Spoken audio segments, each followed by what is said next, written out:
Long ago in Baghdad, there lived a poor but hard-working porter named Sinbad the Hamal.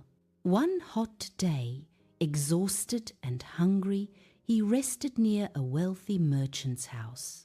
From inside, he heard music and laughter and saw a beautiful garden filled with food. Moved by the contrast between his hardship and others' comfort, he recited verses about injustice and fate.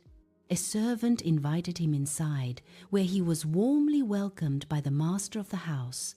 To Sinbad's amazement, the noble host revealed that his name was Sailor. Pleased by the porter's words, the sailor explained that his great wealth had come only after years of suffering and danger, and he began telling the story of his first sea voyage. The sailor described how he had wasted his inheritance in youth, then sold his possessions to become a merchant at sea. During a voyage, his ship landed on what seemed to be a beautiful island, but it was actually the back of a giant whale. When the whale awoke, the ship fled, and young Sailor was cast into the sea.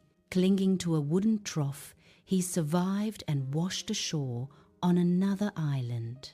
There, he saved a mare from a fierce sea stallion. A royal groom found him and took him to King Mirjan, who treated young Sailor kindly and gave him an important position at the port. When young Sailor's original ship later arrived, his goods were returned to him. He offered them to the king and was rewarded with great treasure. Young Sailor eventually returned to Baghdad as a wealthy man. After finishing his tale, he promised to tell the stories of his remaining voyages and rewarded Sinbad the porter with 100 gold coins.